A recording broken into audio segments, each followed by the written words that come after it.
copyrighted program created by Rio Grande. Calling all cars, attention all cars, broadcast 218. Joining McCutcheon. 5 feet 8 inches, weight about 135 pounds. Has brown curly hair. Cooperate with the Federal Bureau of Investigation in apprehending this man. He is wanted for kidnapping. That's all. Rosenquist.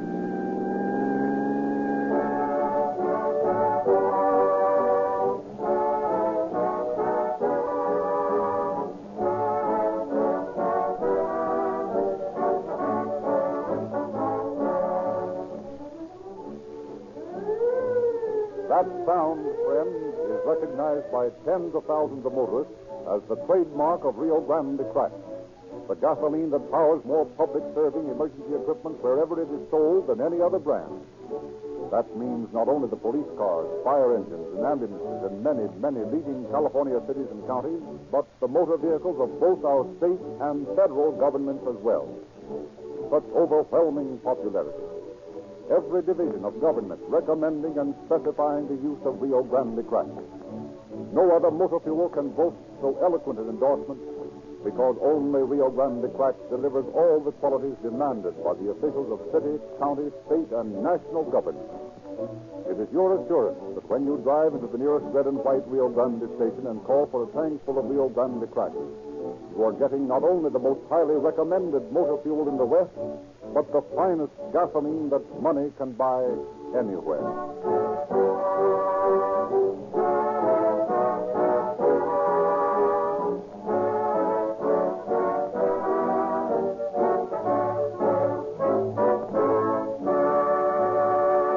It is our privilege tonight to present the Honorable Benjamin Harrison, United States District Attorney for the Southern District of California.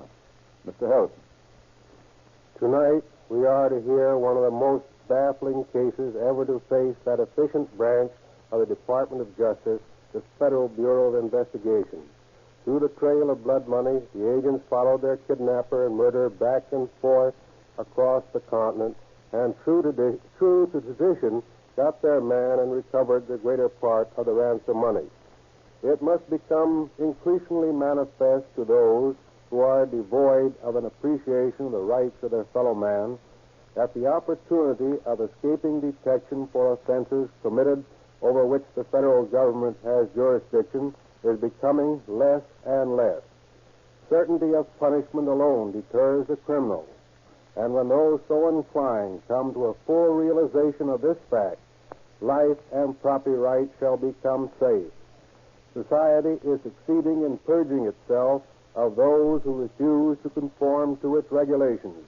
And when the criminally inclined fully realize this fact, fewer shall be tempted to follow the path that leads to disgrace, imprisonment, and oftentimes to society's extreme penalty, death.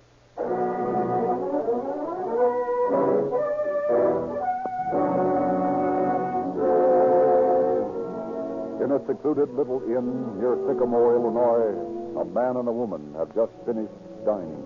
Enjoy your dinner, Mr. Ross? Yeah? Oh, yes. Yes, indeed. Hope we'll see you more often in the future. You will. You ready, Florence? Just a minute. Oh, these women always have to powder their noses. You know, sometimes I feel like Shakespeare. He said, God gave you one face and you paint for yourselves another. I'd like to hear what you men would say if we didn't paint for ourselves another. Well, now, remember, Florence, you're only my secretary. You can't talk to me that way. Oh, come on. We'll be late getting you home, and Mrs. Ross will be worried. Well, now, don't you worry about Mama. She'll probably be busy playing bridge. Well, good night, Sammy. Good night, Mr. Ross. Yeah. Nice place Sammy's got there. I like to have dinner here. It's so quiet and restful. Yes, it's good to get away from town once in a while. Now, where in tarnation's my key? Probably in your overcoat pocket. That's where you usually keep it. Oh. Florence, at times you exasperate me. Is that where the key was? Yeah. Well, get in. Get in. Oh, right, cross patch. Yeah, it was warmer could be. You mind if I keep the window down? No. Oh, by the way, did you hear from Grimes today about that shipment of Christmas cards? They've been shipped. Yeah. Well, we've got to get busy with the Easter stuff next week. Say, isn't that a car following us back there? Huh? Oh, no. Oh, I don't think so. Awfully bright lights, aren't they? Well, the brightest lights I've ever seen on a car. Oh, can you pull down the curtain in the back? The lights are shining right into the rearview mirror. Mr. Ross, that car is following us purposely. Oh, He's right behind us. He's about to pass us. Pull over! Oh, Florence, it's a holdup. Hide your rings. All right, guy. Get that door open. Now, look here. If this is a holdup, you won't get much. That's what you think. Your name, Ross? What? Oh, yes. Why? My boss said bring you in. Get going. Now, look here. You can't get away with this. Listen, this is a kidnapping, see? We'll get away with it, all right? What's up, Gary? Get over here. Wait till I get that money this dame's got. Not that. Come on. Get moving, Ross. Go tell Mama, Florence. Yeah, tell the cops, too. We'll be waiting for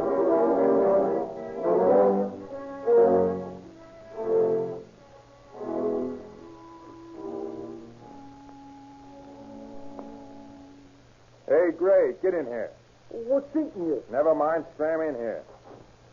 What's on your mind? You phone Ross's wife? Well, sure. What'd you say? I didn't get to talk to her much. Why not? Some mug's trying to set the wires in Ross's house.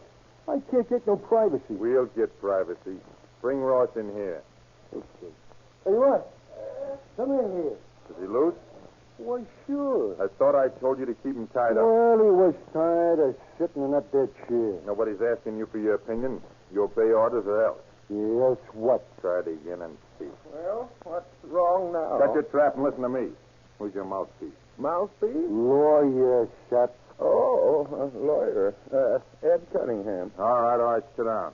You're going to write him a letter. But I haven't anything to write with. You'll find something in that drawer. Sit down and write what I tell you to. Well, all right. All right, get started.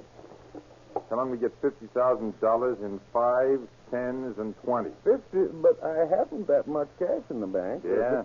Let them worry about that. They'll get it. Start writing. All right.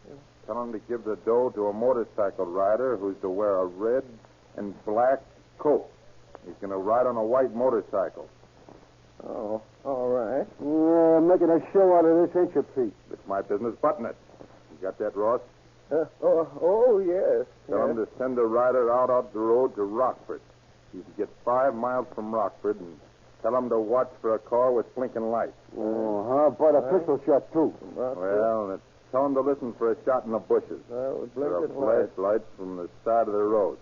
Shot in the bush. Shut up! Yes. If he sees any of them signals, he's to pitch the money in the ditch. Oh, what's going to keep him from following us when we snatch the jack? I'm coming to that. Tell him to go a half a mile on down the road and crash the motorcycle in a ditch. Yes, ma'am. And right away, you'd better mention that he's to go 80 miles an hour if he wants to live and do well. 80 miles an hour if you want to live and do well. Anything else? Take your time. After he cracks up his bike, he's to keep on going, on foot. We want the dough to be there on Friday night. What day the month is? That's a week from tonight. Should be October the 8th. Hey, have we had this boy down here for 2 weeks? Yes, 2 weeks tomorrow night. Don't worry about it. We'll soon get rid of him. All right. Now, is that all you want in the letter? Yeah. Now, who can we trust among your friends to deliver it? Well, I don't know. You might try Mary Brackenridge. She knows Cunningham pretty well. She'd send the letter to him, and he'd contact my wife. Yeah, and the cops. Well, you're going to have them after you anyway. Don't worry about the cops or the feds either. I ain't got no record. They can't trace me. Well, I have. So what? I don't want to take no chances. You ain't taking any yet. What are you squawking about? Okay, Ross. Just that letter to this Breckenridge woman, and we'll mail it tonight.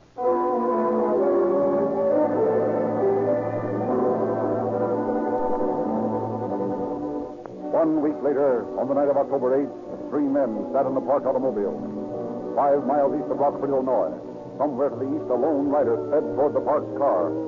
His speedometer read 80 miles per hour, on through the night, bearing $50,000 in currency, destined to be the ransom of the kidnapped millionaire. Impatiently, the men waited. Peter Anders watched his companion, Gray, as both watched the victim, Charles Ross. Then, from the darkness, came the unmistakable sound of the motorized Cyclops.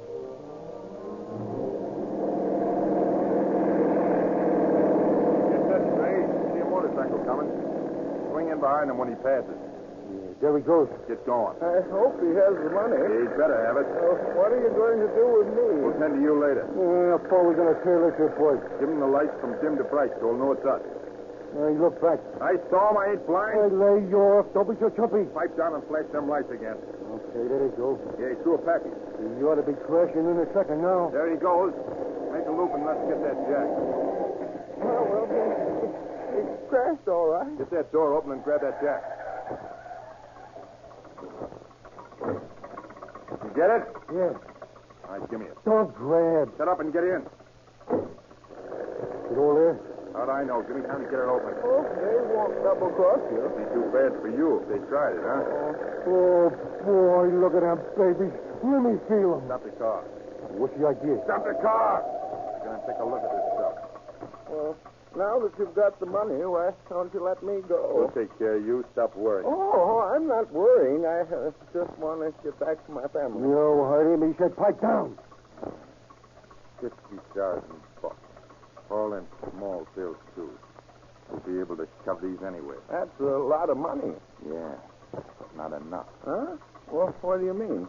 Ain't enough for two guys. Well, you should have told her that before. I did. Then why didn't you get more? Because 50 grand's enough for me. Yeah, but I get a cut out of that. That's what you think. Hey, what are you driving at? I ain't splitting it, see? No, I don't see. Maybe this will make it clearer. Oh, you shot him. Sure. I never did like that rat anyway. But you shot him in cold blood. You want to make something out of it? Oh, I thought he was your friend, your pal. Nuts. I'm a lone wolf. I don't work with nobody, and I don't leave no trail. And I ain't gonna start now. Put that gun down. Don't shoot me.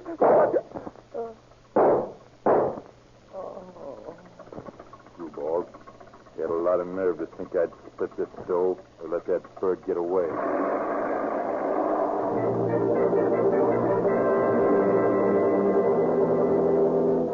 12 days later, the family of Charles Ross, feeling that it had been betrayed, appealed to police and the Federal Bureau of Investigation for help.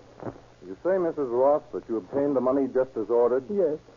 I put $50,000 in the package, and we paid the messenger $200 to deliver it, just as the kidnappers had told us. And you feel that they got this money? I'm sure of it.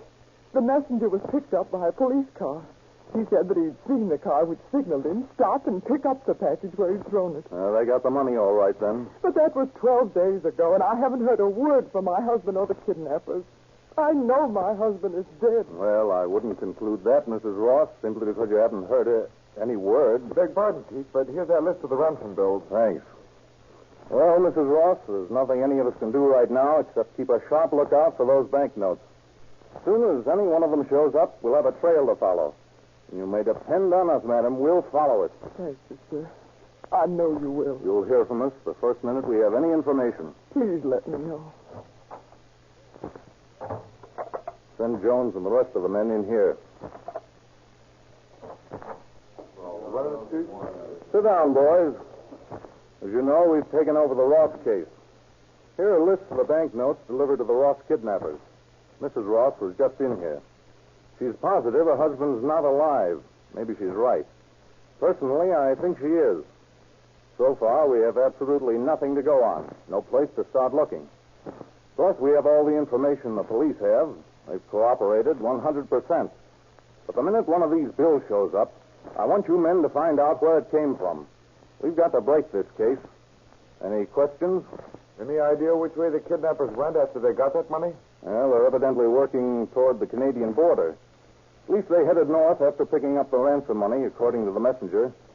We're sending this list of bills to every bank, department store, express agency, post office, and racetrack in the United States, and every other place where large sums of money are handled. Well, Chief, sooner or later those bills will start showing up. When they do, we'll be right on his tail. And stay on it till you get the men who did this job. The Bureau solved 15 cases of kidnapping in the last 7 years. We're not going to make an exception in this case.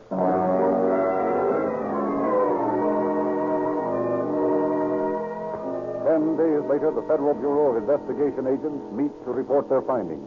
Let's hear what you found out, boys. A woman named Ludwig, who has a little shop in the Loop, reported a bill changed there on the 21st. Here's a fellow about 5 feet 7 or 8 inches tall, came in and made a purchase of some small amount and paid for it with a $20 bill.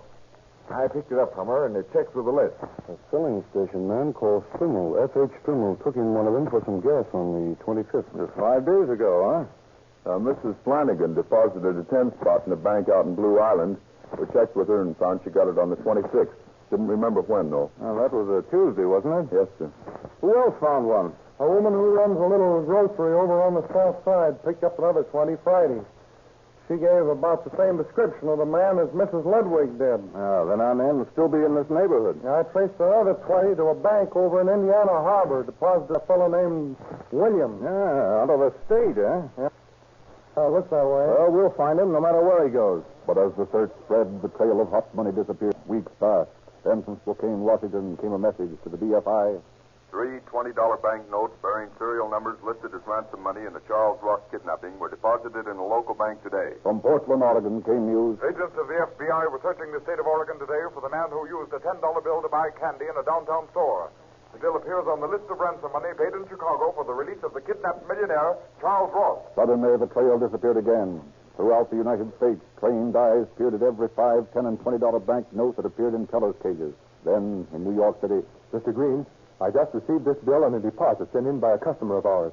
It has a number that corresponds to that list the FBI men left here. You know, that Ross kidnapping case. the snows of winter began to appear in the eastern states, and hundreds began the trek south toward Florida sunshine in a cashier's cage in one of Miami's gambling casinos. Good day today. Got a lot of bets. Big money's moving down for the racing season. Got a lot of $10, $20 bets today. Hey, wait a minute here. Hand me that sheet of paper over here. Yeah, that one.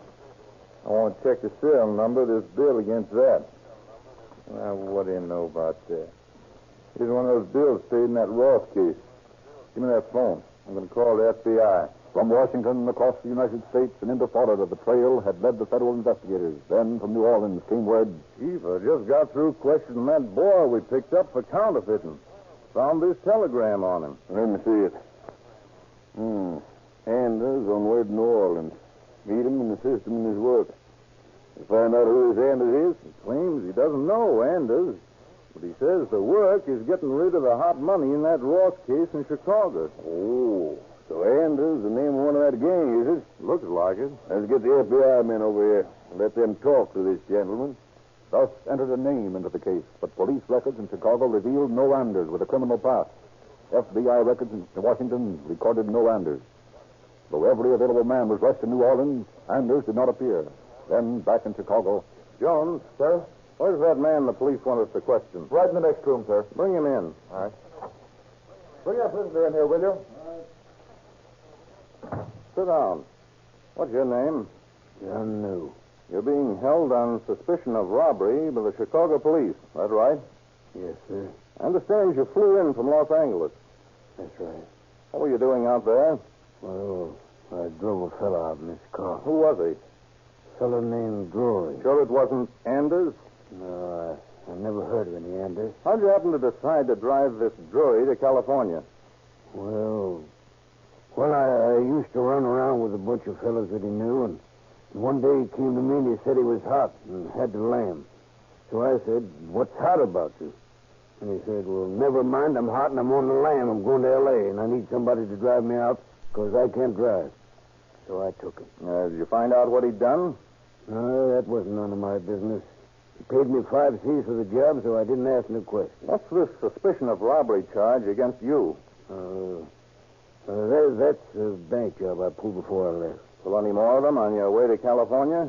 Yeah, about 8 or 10. Drury in on them? No, he works office buildings, doctors and guys like that. They got him in the can in L.A. now. All right. Take him back, Jones. Hello? Operator? Get Mr. J. Edgar Hoover on the wire, please. Yes. Washington, D.C.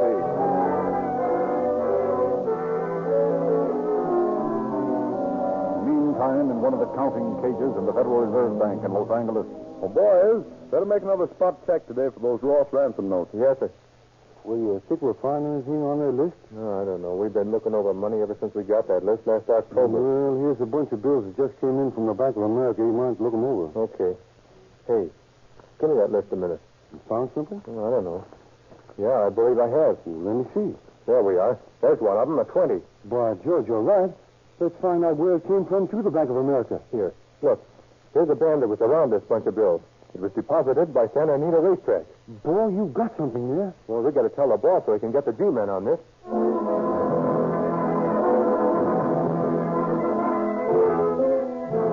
While the check had been going on in the bank, in another part of Los Angeles, FBI men questioned a prisoner.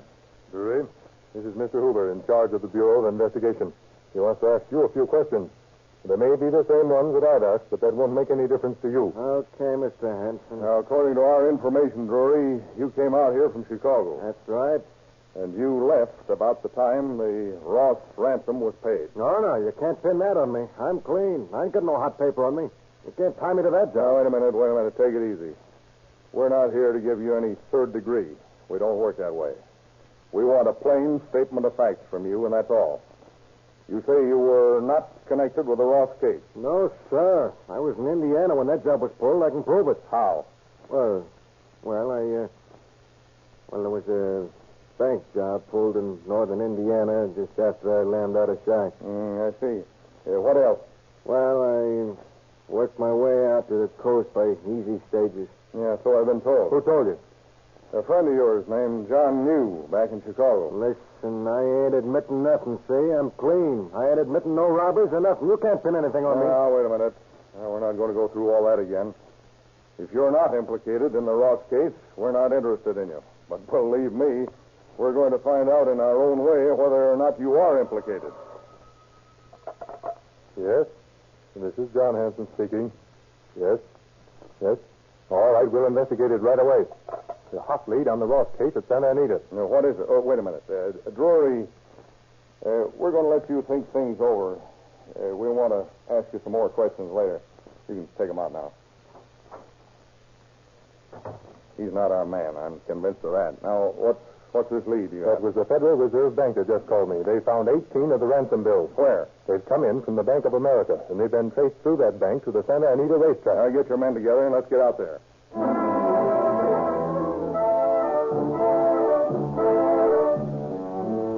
Acting on information received from officials of the Federal Reserve Bank, federal agents speed to Santa Anita to confer with club managers. I've sent for the clerk at whose window those bills appeared, Mr. Hoover. Come in. Oh, here he is. I understand a mysterious exchange of banknotes has been going on at your window. Yes, sir, and evidently at other windows. I'll ask some of the other fellows.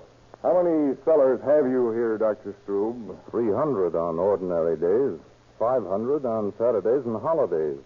We have an equal number of cashiers. Quite a bunch to watch. That's right. Well, I've had my men checking, Mr. Hoover, and I find that most of this money has been coming in through the cages on the ground floor of the grandstand. Are the bills counterfeit? No. They're the ones in the Ross ransom, that Chicago case. Oh. Have you any objection, Dr. Strube, if we place several of our agents in the cages, station others around the grandstand? None at all. Put all the men you want to on the job. We'll arrange a signal your men can use, and if this man appears at any window, instruct your clerks to stall him long enough to signal one of our men. All right, we'll do that. When does the next race start? Let's see. It's 1 o'clock now. The first race ought to be starting at around 1:30. Yeah, let's get our men out there, Hanson.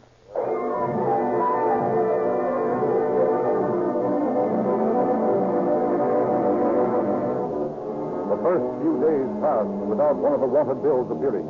Chief Hoover returned to Los Angeles to resume questioning of the suspect already in custody. Then on Friday, January 14th, just before the first race at Santa Anita. $10 for number 2 to win. Yes, sir. Here you are, sir. I want to bet, please, $2 on number 6. Pardon? Number 6? Yes, sir, you heard it. Number 6. Here you are. $4 on number 2, straight. Oh. Just a minute, sir. What's the matter? You see, sir, I'm a little short on change right now. Pardon me. I wonder if you'd mind letting another customer go through? Say, what kind of a joint is this? Come on, give me my 16 bucks and my ticket. Well, I haven't got change for a 20 right now, sir. If you wait, I'll get it in just a moment. Oh, what's wrong with you? What you waving your hands like that for? You having a fit? No, sir. I'm just a little warm.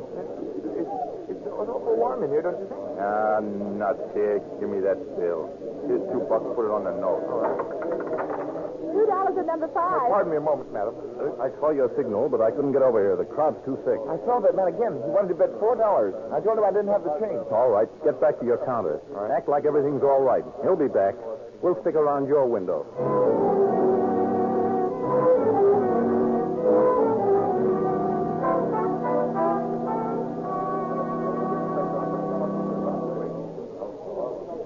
Okay, buddy. Got any change this time?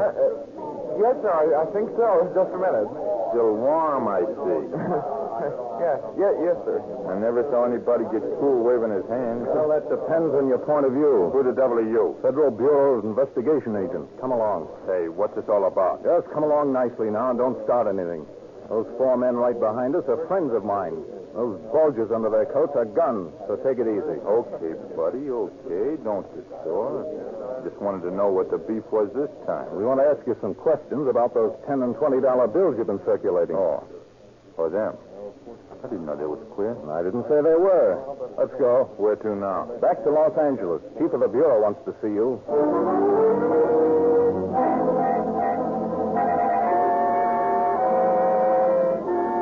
Arrested on Friday, January 14th, Peter Anders, man of many aliases, was questioned by FBI men until Sunday night. At last, he was ready to admit his guilt. All right. Lay off, will you? You guys have been asking me the same fool questions for days. We don't think they're fool questions, Anders. Okay. I'll tell you all about it. I snatched Ross in Illinois. I followed him from that place in Sycamore where he had dinner with that woman. Your secretary? Yeah, I guess so. I don't know nothing about it. Yeah, go on. Well, it was about 8 o'clock when we left. I tailed him a little ways, and I run him into a ditch. I got about $85 from the woman and shoved Ross into our heap. Where's Ross now? I don't know. What do you mean you don't know? I bumped him off for squawking. You killed him? Sure. I got tired of hearing the selling about my killing Gray. Who was this Gray? He was the bird that helped me snatch Ross. Well, why did you kill him? I wanted to ransom dough for myself. I always worked alone anyways. Didn't want him tagging along. You've spent all that money yourself? Nah. Besides what you found on me and in the car, I hid 30 grand somewhere in Wisconsin. What did you do with Ross's body? I dumped it out just north of the state line. Same place in Wisconsin. You're sure it was out of the state of Illinois? Yeah. That's fine, Anders. What's fine about it? You transported those bodies across the state line, didn't you? So what? So that cinches our jurisdiction. Yours is a federal case, Anders. Yeah? But you'll have to try me in Illinois. Yeah, that's so. We will. But if I remember rightly, hang fellows like you.